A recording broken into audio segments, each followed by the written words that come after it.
Hi, YouTube. Suki here with some more thoughts for you. Today we're gonna be reacting to a very old video from Badempanada. I think this is a couple of years old actually. 4 years old. Okay, I'll be placing the link in the video as well, in the description as well. So why are we reacting to a 4-year-old video? I actually find that this topic comes up a lot right now. Um, and it's especially a prevalent thought among the left. Essentially, Badempanada is saying in this video that the Chinese empire is preferable to the U.S. empire. So there are two empires in the world, and if we had to be under one, you would choose to be under the Chinese empire rather than the U.S. empire. So his first argument is that the U.S. asks you to change your laws. For example, the U.S. works through its own or through the IMF. They loan you money. When they loan you money, they try to get you to cut social security, maybe. They try to get you to cut taxes.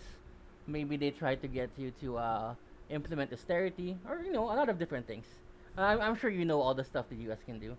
China, on the other hand, just provides you the loan, provides you the terms, and however, they also provide you the negative parts of the terms, like um, if you're not able to pay this amount of money, we will confiscate the port, or the port will be ours for X number of years. Next, he says that U.S. coups people and uses hard power to get you to change your direction. China tries to use economic power, and I want you to remember this line. Later on, it will be very important. China will try and get you to just keep buying shit from them. That's a direct line from his video. Okay, no, let's go with the first one. Um, I want you to think about a standard loan versus a predatory loan. Um, what do you think is the intention when the U.S. tries to make you reform your system before giving you the loan? Is the intention just to make life hard for your people? Is the intention to like place their corporations there? Ultimately, the idea could be wrong. I readily admit the ideas the neoliberals, the neocons could be pushing is wrong, but the intention behind it is that you do these reforms so that you can pay back the loan. So the loan is designed to be paid back.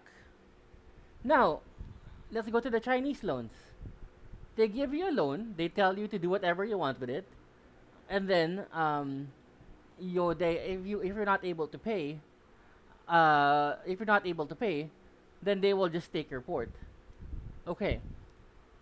Now, why is it that you need a loan in the first place? Right? It's because you're not producing enough of something on your own. Or why is it that you need to get a Chinese loan in the first place? It's because you're not able to access a World Bank loan or a IMF loan without major structural requirements. For example, the U.S. or the Philippines or Japan, they're able to get a World Bank or IMF loans because the bank says that they're good for that money. So the fact that the bank is saying you're not good for that money and you have to get this Chinese loans means that they have no faith that you'll be able to pay it back. Do you think the Chinese think any different? No, they just let you take your loan. Knowing that you can't pay it back because the asset that you're giving them is worth more than you paying back the loan. Um, right now, I watched a more perfect union video where people were given auto loans they couldn't afford. Then a car was repossessed multiple times and resold multiple times. So it's the same way with China.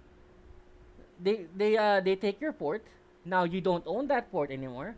That port is a performing asset under China, and they use it as a base or whatever they do it, whatever value they have for it, and you're now out the revenue of that port.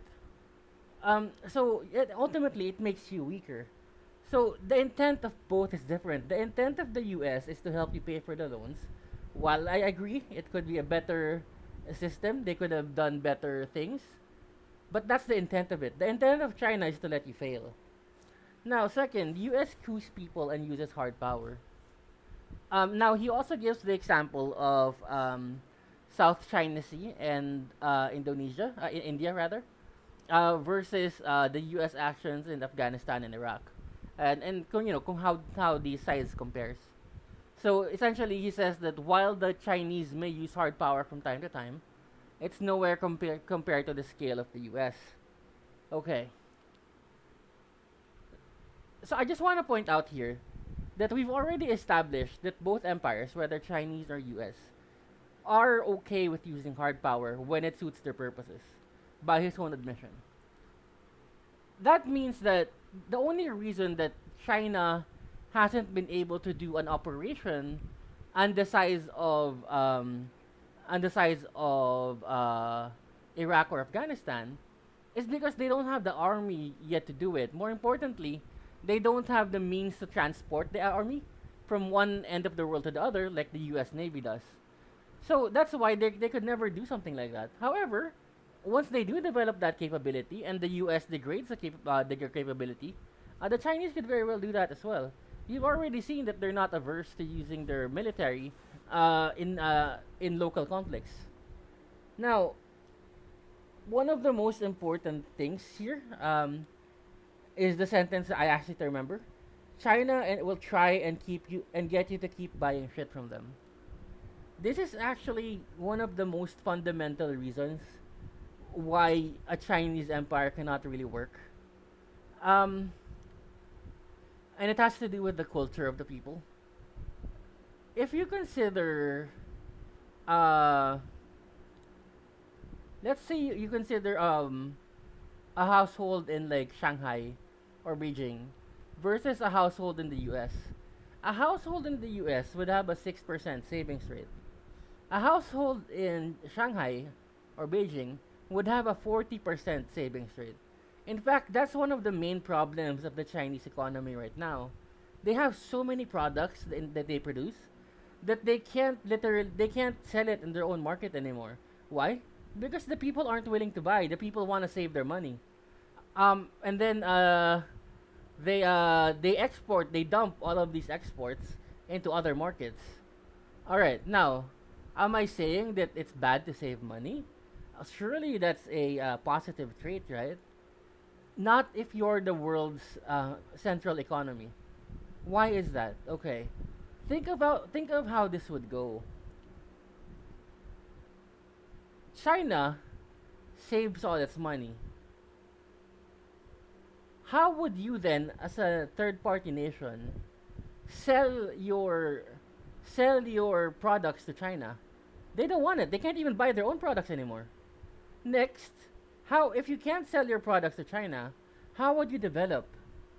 Next, if the Chinese production cannot accommodate, if the Chinese market cannot accommodate the Chinese production, they have to outsource that production right now. They have to sell it in Germany. They have to sell it in Canada. They have to sell it in the U.S. and elsewhere. Now that means that your home industries are now forced to compete with the Chinese industries, which are gonna be cheaper because they're state subsidized, and they're they have better lines of production and all that stuff. So since you're not able to sell to China, you're not able to sell to your own industries. How are your own industries gonna develop? And remember, China is a big country. They have agriculture, they have automotive, they have defense, they have everything there. So how exactly is your company gonna get to develop? Your country gonna get to develop? Whereas under the U.S. system, you could easily sell to the U.S. because they consume so much. Now, it's a good thing that they consume so much. The only reason your country is able to develop is because the U.S. consumes that much. You're able to sell stuff to them. Then you're able to use that money uh, and uh, and and build your own economy. Now, it's not limited to like selling only. If your savings rate is 6%, then you're using that money to go on trips, to go on vacations, to support your favorite content creators from other countries, like me, or to buy like Labubus or whatever. It just you're buying stuff, you're buying whatever. If the central economy can't do that, then the only one that will benefit is the central economy. That's it. So in a world ruled by China, everybody else is poor, but China's rich. In a world in a world ruled by the U.S., at least everybody has a chance to grow up and up because the U.S. is a good market to sell your products to. And lastly, I just wanna leave you with this thought: if we were in a world ruled by China, can a video like this saying that another empire uh, is better possible? Can a video like this exist? Recently in the Black Lives Matter, they protest. They defaced a statue of George Washington because he was a slaver. Recently, or when I say recently for Black Lives, that's 2 years ago. But recently, just like last 2 week or last 2 weeks, a statue of Churchill in Europe, in England, was defaced because he was a Zionist by the pro-Palestine crowd. Can you ever imagine a world where the Chinese ruled, where you could go to China and deface a statue of Mao? Can you ever imagine anybody doing that? You would get killed by the state security. So that is what I would like to leave you. If you're anti-imperialist, and if you're in a world with the China as the empire, you're not going to leave that world. Whereas if you're an anti-imperialist, if you're in a world with the U.S. empire, you can still look forward to whatever your preferred solution is. All right, this is Tsuke. Thank you very much for listening to me today. I will see you tomorrow. Have a good day.